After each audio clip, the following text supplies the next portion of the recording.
John Tyler, March 29, 1790 – January 18, 1862 was the 10th President of the United States, serving from 1841 to 1845, after briefly holding office as the 10th Vice President in 1841. He was elected Vice President on the 1840 Whig ticket with President William Henry Harrison, succeeding to the presidency after Harrison's death 31 days after assuming office. Tyler was a stalwart supporter and advocate of states' rights, including regarding slavery, and he adopted nationalistic policies as president only when they did not infringe on the powers of the states. His unexpected rise to the presidency posed a threat to the presidential ambitions of Henry Clay and other Whig politicians and left Tyler estranged from both of the nation's major political parties at the time. Tyler was born into a prominent slaveholding Virginia family. He became a national figure at a time of political upheaval. In the 1820s, the nation's only political party was the Democratic-Republican Party, and it split into factions. Tyler was initially a Democrat, but he opposed President Andrew Jackson during the nullification crisis as he saw Jackson's actions as infringing on states' rights and criticized Jackson's expansion of executive power during the Bank War.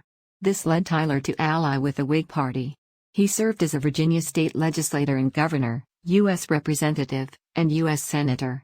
He was one of two regional Whig vice presidential nominees in the 1836 presidential election they lost. He was the sole nominee on the 1840 Whig presidential ticket as William Henry Harrison's running mate. Under the campaign slogan Tippecanoe and Tyler too, the Harrison-Tyler ticket defeated incumbent President Martin Van Buren. President Harrison died just 1 month after taking office, and Tyler became the first vice president to succeed to the presidency. Amid uncertainty as to whether a vice president succeeded a deceased president, or merely took on his duties, Tyler immediately took the presidential oath of office, setting a lasting precedent. Tyler signed into law some of the Whig-controlled Congress's bills, but he was a strict constructionist and vetoed the party's most important bills to create a national bank and raise tariff rates. He believed that the president, rather than Congress, should set policy, and he sought to bypass the Whig establishment led by Senator Henry Clay. Most of Tyler's cabinet resigned shortly into his term and the Whigs expelled him from the party, dubbing him his accidency. Tyler was the first president to have his veto of legislation overridden by Congress. He faced a stalemate on domestic policy, although he had several foreign policy achievements, including the Webster-Ashburton Treaty with Britain and the Treaty of Waianae with China. Tyler was a firm believer in manifest destiny and saw the annexation of Texas as economically advantageous to the United States, signing a bill to offer statehood to Texas just before leaving office and returning to his plantation. When the American Civil War began in 1861, Tyler at first supported the peace conference. When it failed, he sided with the Confederacy. He presided over the opening of the Virginia Secession Convention and served as a member of the Provisional Congress of the Confederate States. Tyler subsequently won election to the Confederate House of Representatives but died before it assembled. Some scholars have praised Tyler's political resolve, but historians have generally given his presidency a low ranking. Tyler did make progress in combining the American and British navies to stop oceanic African slave trafficking under the Webster-Ashburton Treaty. The same treaty also peacefully settled the border between Maine and Canada, without war.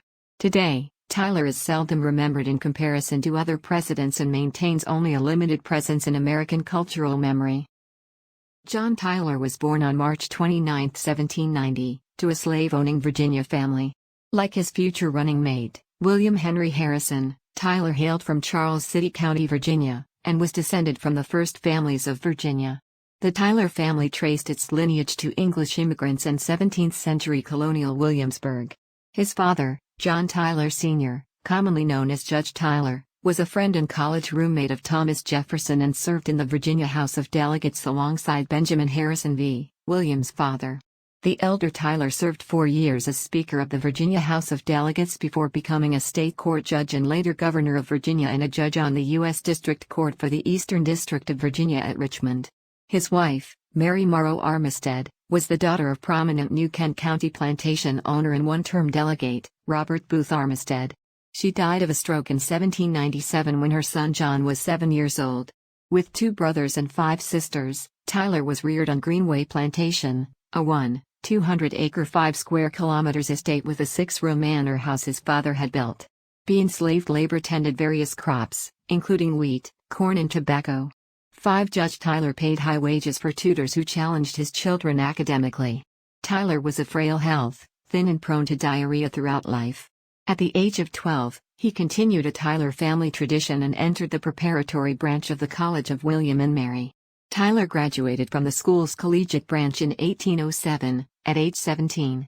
Adam Smith's The Wealth of Nations helped form his economic views, and he acquired a lifelong love of William Shakespeare. Bishop James Madison, the college's president, served as a second father and mentor to Tyler. After graduation, Tyler read the law with his father, then a state judge, and later with Edmund Randolph, former United States Attorney General. James Knox Polk, November 2, 1795 – June 15, 1849 was the 11th President of the United States, serving from 1845 to 1849. He previously was the 13th Speaker of the House of Representatives 1835, 1839 and 9th Governor of Tennessee 1839, 1841. A protege of Andrew Jackson, he was a member of the Democratic Party and an advocate of Jacksonian democracy. Polk is chiefly known for extending the territory of the United States through the Mexican-American War during his presidency. The United States expanded significantly with the annexation of the Republic of Texas, the Oregon Territory, and the Mexican Cession following American victory in the Mexican-American War. After building a successful law practice in Tennessee, Polk was elected to its state legislature in 1823 and then to the United States House of Representatives in 1825. Becoming a strong supporter of Andrew Jackson. After serving as chairman of the Ways and Means Committee, he became Speaker of the House in 1835, the only person to have served both as Speaker and U.S. President. Polk left Congress to run for governor of Tennessee, winning in 1839 but losing in 1841 and 1843. He was a dark horse candidate in the 1844 presidential election as the Democratic Party nominee. He entered his party's convention as a potential nominee for vice president but emerged as a compromise to head the ticket when no presidential candidate could secure the necessary two-thirds majority. In the general election, Polk defeated Henry Clay of the rival Whig Party. After a negotiation fraught with the risk of war, he reached a settlement with Great Britain over the disputed Oregon Country, the territory, for the most part, being divided along the 49th parallel.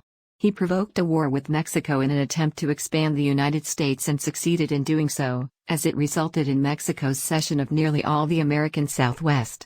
He secured a substantial reduction of tariff rates with the Walker Tariff of 1846. The same year, he achieved his other major goal, re-establishment of the independent treasury system.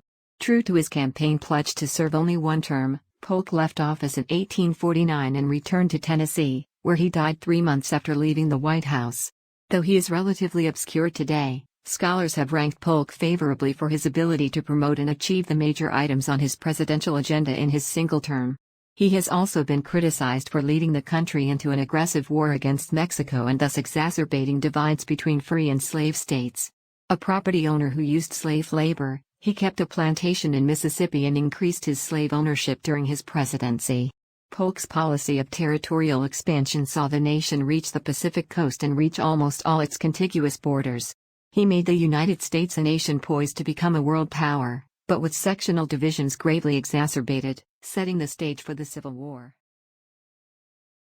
Zachary Taylor, November 24, 1784 – July 9, 1850 was an American military leader who served as the 12th President of the United States from 1849 until his death in 1850.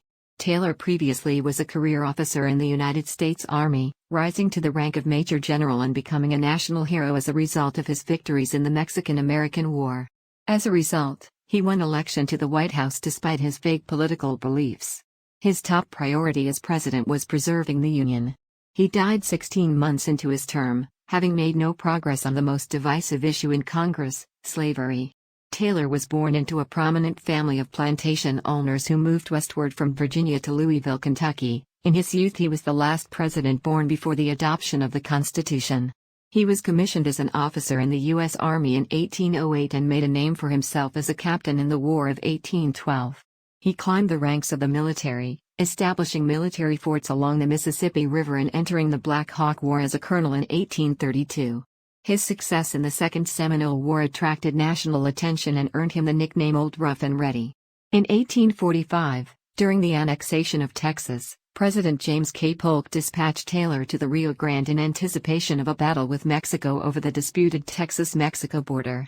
The Mexican-American War broke out in April 1846, and Taylor defeated Mexican troops commanded by General Mariano Arista at the battles of Palo Alto and Resaca de la Palma, driving Arista's troops out of Texas. Taylor then led his troops into Mexico, where they defeated Mexican troops commanded by Pedro de Ampudia at the Battle of Monterrey. Defying orders, Taylor led his troops further south and, despite being severely outnumbered, dealt a crushing blow to Mexican forces under General Antonio López de Santa Anna at the Battle of Buena Vista. Taylor's troops were subsequently transferred to the command of Major General Winfield Scott, but Taylor retained his popularity. The Whig Party convinced a reluctant Taylor to lead their ticket in the 1848 presidential election, despite his unclear political tenets and lack of interest in politics. At the 1848 Whig National Convention, Taylor defeated Winfield Scott and former Senator Henry Clay for the party's nomination. He won the general election alongside New York politician Millard Fillmore, defeating Democratic Party candidates Lewis Cass and William Orlando Butler, as well as the third-party effort led by former President Martin Van Buren and Charles Francis Adams, Sr. of the Free Soil Party. Taylor became the first president to be elected without having served in a prior political office. As president, Taylor kept his distance from Congress and his cabinet, even though partisan tensions threatened to divide the Union. Debate over the status of slavery in the Mexican Cession dominated the national political agenda and led to threats of secession from Southerners. Despite being a Southerner and a slaveholder himself, Taylor did not push for the expansion of slavery, and sought sectional harmony above all other concerns. To avoid the issue of slavery, he urged settlers in New Mexico and California to bypass the territorial stage and draft constitutions for statehood, setting the stage for the Compromise of 1850. Taylor died suddenly of a stomach disease on July 9, 1850, with his administration having accomplished little aside from the ratification of the Clayton-Bulwer Treaty. Vice President Fillmore assumed the presidency and served the remainder of his term. Historians and scholars have ranked Taylor in the bottom quartile of U.S. presidents, owing in part to his short term of office 16 months, though he has been described as more a forgettable president than a failed one.